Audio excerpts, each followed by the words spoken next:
Bonjour, vous êtes bien sur la chaîne Vision Dynamique avec Valérie Dragzuk et aujourd'hui avec Amine qui nous fait le plaisir de nous rencontrer, enfin de me rencontrer, pour parler un petit peu de son parcours et puis de la spécificité de sa chaîne otake.com puisqu'ils sont, c'est assez étonnant, mais ils sont deux. Souvent dans le développement personnel, on voit des gens qui sont tout seuls. Et j'ai eu le plaisir de rencontrer Amine sur un événement qui était le WED, le Web Entrepreneur Day, organisé par Morgane Février et Antoine Pétavin.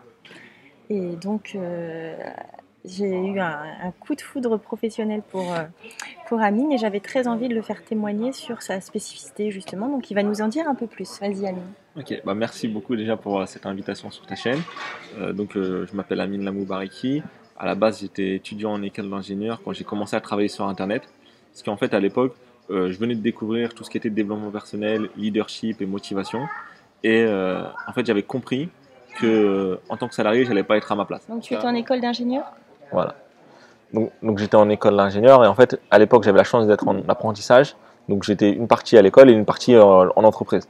Et en fait, ce monde de l'entreprise, il m'a fait comprendre que j'étais pas à ma place à cet endroit. Et donc, j'ai commencé à chercher des systèmes pour travailler pour moi et pas pour travailler pour quelqu'un. Donc, je me suis tourné vers Internet. J'ai commencé à créer des sites Internet, dont un site qui s'appelait otake.com et sur lequel je donnais des conseils en motivation, en développement personnel. Comme ce site, c'était vraiment juste pour la passion, pour partager ce que je lisais, ce que je découvrais. Au début, j'étais pas très rigoureux, pas très sérieux, donc c'était parfois je publiais pendant 6 mois, après pendant 1 an je publiais plus, et après je republiais pendant 2-3 mois, etc. Ce qui s'est passé, c'est que moi j'ai continué à développer mes sites. À la fin de mon école d'ingénieur, j'ai eu la chance de ne pas avoir besoin d'aller chercher un travail, j'ai travaillé pour moi-même directement. Et de 2012 à 2015, je travaillais sur différents sites en alimentant de temps en temps otake.com. Puis l'été 2015, il y a un ami à moi qui s'appelle Andrea, on a fait une petite réunion chez lui, et puis il me dit tiens, il faut que je te parle de quelque chose. Il me dit ton site, il est très intéressant, il y a un énorme potentiel. Je pense que il y a quelque chose à développer. Est-ce que ça te dirait pas qu'on le fasse tous les deux? Moi, je savais qu'Andrea c'était une personne sérieuse, une personne investie et qui n'était pas là juste pour faire quelque chose pendant 2 ou 3 mois et puis laisser tomber.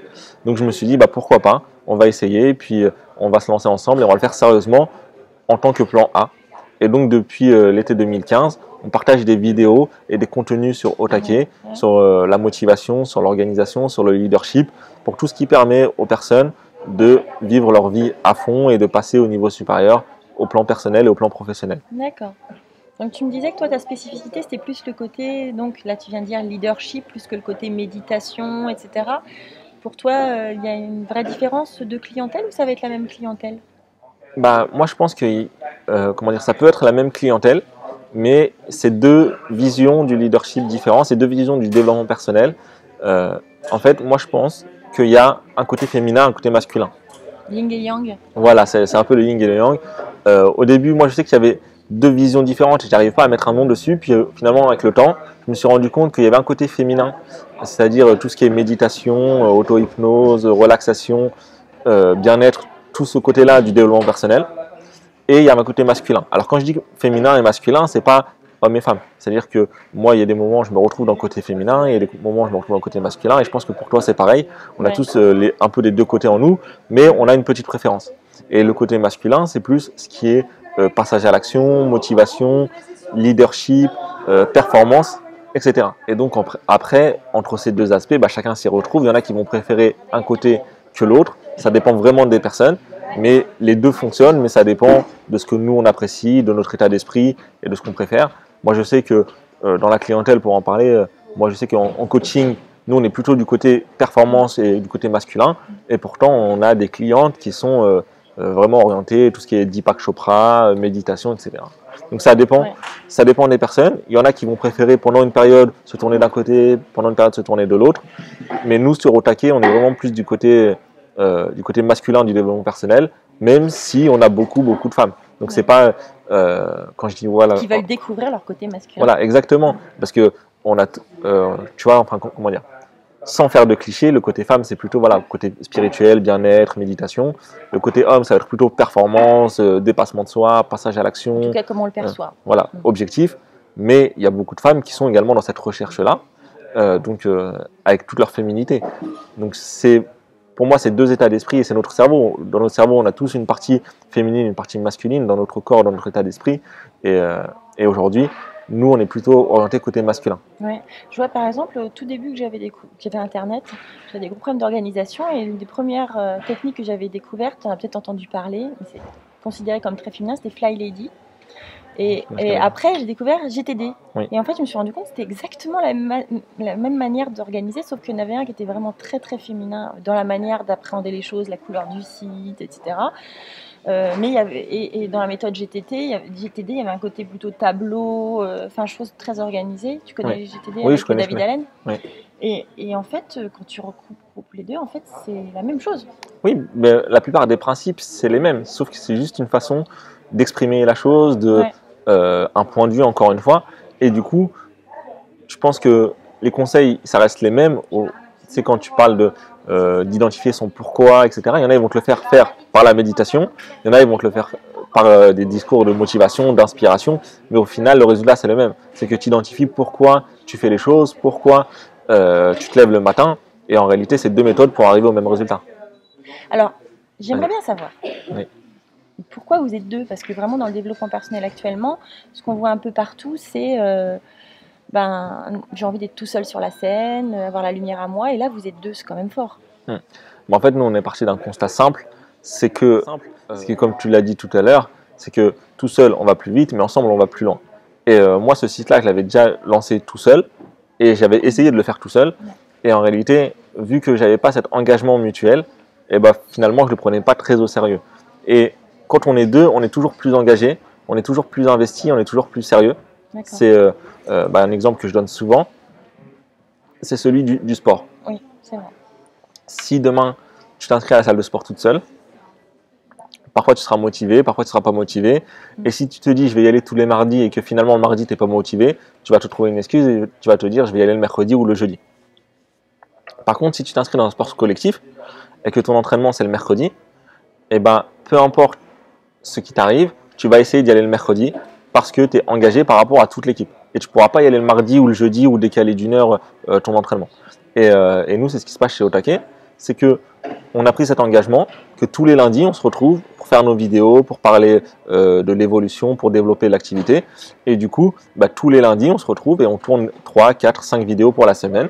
Et la plupart des vidéos que vous voyez sur Otake, elles ont été tournées le lundi. Ouais. Alors, il y en a quelques-unes qui sont tournées parfois chacun de notre côté.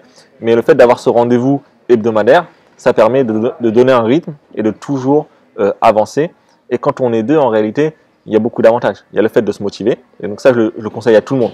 Parce que peu importe le projet, que ce soit dans le sport, dans le travail, dans l'associatif, si vous voulez monter une société ou créer, peu importe, à partir du moment où il y a un projet, on doit s'automotiver, c'est toujours plus simple de se motiver à deux. Parce que quand il y en a un qui a un petit coup de mou, l'autre il est là pour le remotiver, pour le rebooster.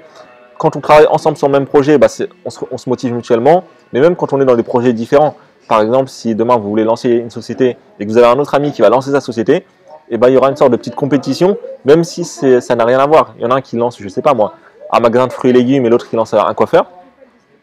Et même si les activités n'ont rien à voir, vous allez vous motiver, vous allez dire lui il réussit, moi il faut que je réussisse. Et du coup vous allez en parler, vous allez vous mettre des petits challenges. Alors combien tu as augmenté ton chiffre d'affaires cette année, etc. Et du coup ça permet de se motiver et de s'entre-motiver. Ouais. Et la deuxième chose, c'est que en termes de compétences, il n'y a aucun d'entre nous qui sait tout seul ce qu'on sait tous ensemble. Et donc aujourd'hui, par exemple, on est tous les deux ici devant cette caméra. Il y a des choses que je sais et que tu ne sais pas, il y a des choses que tu sais et que je ne sais pas. Ouais. Et en réalité, ensemble, on a beaucoup plus de connaissances, beaucoup plus de compétences à apporter aux gens que si on était tout seul de son côté. Et en termes d'impact et en termes de résultats, je pense que, imaginons que nos résultats ils soient chacun de notre côté de 10, et si on ajoute les deux, ça fait plus que 20. Et c'est comme ça que nous, on a vu les choses sur Otake. Ça se multiplie, ça ne s'additionne pas, ça se multiplie. Voilà, exactement. Et moi, je pense que sur Otake, on est beaucoup plus efficace tous les deux que si on était chacun de notre côté, même si on s'additionnait. Et du coup, c'est pour ça qu'on l'a fait à deux. Et aujourd'hui, il y a beaucoup de personnes justement qui nous disent « Ah ouais, ça fait la différence, c'est original, on n'a pas l'habitude de voir deux personnes. » C'est vrai qu'il y en a beaucoup qui nous font cette remarque. Et nous, c'est ce qu'on a voulu faire parce que parfois, on n'a pas la même vision d'une même problématique. Et par exemple, sur les coachings, des fois, il y a des personnes qui font une séance avec moi, une séance avec Andrea, Oui, et ils nous disent, bah, c'est super bien parce qu'on a eu 2 points de vue différents, oui. et ça permet d'avancer, de prendre de la hauteur sur les problématiques. Ouais, ouais, tout à fait. Ouais, c'est vraiment intéressant ton point de vue et le fait de se céder comme ça. Et je trouve que c'est l'avenir. C'est gagnant-gagnant en fait. Oui, voilà, c'est ça. Faut sortir de l'état d'esprit où Andrea, en fait, il y a beaucoup d'expressions et beaucoup d'analogies qu'il prend et qui sont très parlantes. En fait, il y a beaucoup de personnes qui pensent que l'abondance, c'est un gâteau, par exemple. C'est un gâteau et que si moi je prends une part, il y a une part en moins pour toi. Et en réalité, non, c'est que en fait, à chaque fois, le gâteau il grossit. Il grossit, plus on est nombreux, plus le gâteau est grossi, et plus au final, on a chacun une plus grosse part. Ouais. Et dans le développement personnel, c'est pareil. En réalité, moi, je ne considère pas qu'il y ait de concurrence. On est tous des collègues parce que, en réalité, si demain, c'est, je ne sais pas moi, David Laroche ou Max Piccinini ou David Lefrançois ou peu importe, une grande personne qui met le développement personnel en avant, eh ben, nous, on sera impactés. Ouais. Si demain, il passe à la télé pour le développement personnel, eh ben, nous, on sera impactés en tant qu'acteurs du développement personnel. Et c'est pour ça qu'on est chacun des petits acteurs pour apporter une grande pierre à l'édifice. Et en réalité, normalement, si on le fait sincèrement, notre mission, celle d'impacter le monde et de faire que les gens soient meilleurs, que les gens atteignent leurs objectifs, elle est plus importante que notre simple personne. Ouais. Tu fais bien de parler de David Lefrançois, qui est mon mentor et qui m'a formé. Et en fait, il est très généreux. Enfin, il est vraiment très généreux de son temps. Il veut former le maximum de monde pour que le monde change, en fait. Parce qu'il sait très bien pertinemment que sur toutes les personnes qu'il forme, toutes ne deviendront pas coach, mais que toutes verront leur vie changer. Et lui, ce qu'il dit, c'est je veux leur offrir la meilleure année de leur vie, ou en tout cas un tournant dans leur vie. Oui, c'est ça, c'est que parfois quand on dit je veux changer le monde ou je veux rendre le monde meilleur, ça fait un peu gourou, ça fait un peu mec futuriste, mais en réalité, on peut tous changer le monde à notre échelle. Par des petites actions. Et si chacun se dit, bah, moi je vais impacter ne serait-ce que mon entourage, aider ma famille à sentir de manière plus positive, à être plus optimiste, avoir la vie différemment, ne serait-ce que ma famille, mes amis, mes collègues. Et si chacun fait ça, bah, en réalité, le monde il va changer. C'est comme ça que le monde il va changer. Ouais. Donc après, il y a des personnes qui vont avoir plus d'impact, il y a des personnes qui vont réussir à impacter des millions de personnes, comme Tony Robbins, Jim Rohn, Napoleon Hill, etc. Ouais. Et puis il y a des personnes qui vont être à leur échelle. Oui, parfois 10 personnes, parfois 50 personnes, tout cercle d'amis. Et en réalité, il n'y en a pas un qui est mieux que l'autre. C'est juste, on doit chacun faire sa part du travail. Et nous, on pense que sur Otake, on a une part à faire. Et bah, plus la part sera grande, plus on sera récompensé parce que, et plus ce sera un honneur pour nous d'impacter un maximum de monde. Super, j'adore ta vision des choses. Merci beaucoup. Donc, est-ce que tu veux parler de tes projets un petit peu ? Les projets sur Otake, c'est vraiment de se développer parce que pour le moment, on commence à avoir une petite audience, mais en réalité, le potentiel il est beaucoup plus important que ça. Donc, notre objectif, c'est vraiment de faire des séminaires et de faire des événements en présentiel avec des grosses salles. Actuellement, on pourrait le faire avec des petites salles, mais nous, on veut vraiment, attendre d'avoir suffisamment de personnes pour remplir des salles de 100 ou 200 personnes au début. Et ensuite, toujours impacter un maximum de monde. Après, côté personnel, je vais avoir la chance de voyager l'année prochaine pendant plusieurs mois sur l'année 2017. Et donc, ça va me permettre également de faire voyager les gens qui regardent nos vidéos, de ramener différents paysages, différentes images pour nos vidéos. Et en plus, moi, je pense que le voyage, c'est vraiment... les voyages, je pense que c'est la meilleure manière de dépenser son argent parce que c'est tellement enrichissant, c'est tellement épanouissant. Et puis, en réalité, je pense que ça vaut n'importe quel objet. En termes d'expérience, en termes de souvenirs, en termes de ressenti. Moi, je sais que tu peux regretter le fait d'avoir acheté un iPhone, d'avoir acheté une voiture, d'avoir acheté une maison même. Mais en général, c'est très très rare de regretter d'avoir mis 1000, 2000 ou même 5000 euros dans un voyage. Quand tu achètes une expérience, tu regrettes rarement. Alors que des objets, on peut tous regretter parce que on préfère toujours avoir mieux. Puis l'objet, parfois, il se casse, parfois, il vieillit, etc. Alors qu'un souvenir... Parfois, on ne sait plus où le mettre. Voilà. Et alors qu'un souvenir, c'est toujours un très très bon souvenir. Ouais, c'est vrai. Très bien. Bon, écoute, est-ce que tu veux rajouter autre chose ? Non, rien de particulier. En tout cas, ça a été un plaisir d'intervenir sur ta chaîne parce que j'ai regardé quelques-unes de tes vidéos et tu interviews vraiment des personnes très intéressantes. Je sais que ça va marcher, que tu vas encore continuer à faire des interviews très intéressantes, très pertinentes.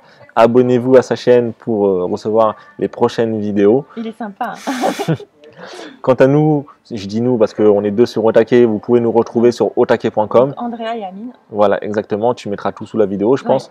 Donc Otake, c'est O-T-A-K-E-T. Nous, on fait des vidéos plusieurs fois par semaine. Là, on hésite entre faire 3 et 5 vidéos par semaine. Mais en tout cas, il y a au minimum 3 vidéos par semaine. Donc, c'est des conseils en motivation, en leadership, en gestion des relations, en communication. On parle également d'organisation, de gestion du temps, de finances, comment augmenter ses finances. Bref, tous les piliers qui font que tu peux vivre une vie à fond et que tu peux atteindre tes objectifs et réussir ta vie. Alors, bien sûr, les gens ont des objectifs différents. Derrière réussir sa vie, on peut mettre plein de choses. Derrière réussir sa vie, on peut avoir une famille heureuse, on peut avoir une réussite professionnelle, gagner de l'argent, une réussite sportive, être en bonne santé. Un équilibre Voilà. dans sa vie aussi. Et je pense que pour avoir une vie pleine et épanouie, il faut un peu de tout ça à la fois. Et beaucoup de tout ça, c'est encore mieux. Je te remercie vraiment beaucoup, Amine. Mm. C'était vraiment intéressant et passionnant comme toujours. Parce que le but de la chaîne Vision Dynamique, c'est d'interviewer des gens passionnés et passionnants. Ce qui était le cas aujourd'hui. Je te remercie vraiment. Merci à toi. À bientôt. Très bientôt. Salut. Salut, merci beaucoup. Au revoir, abonnez-vous.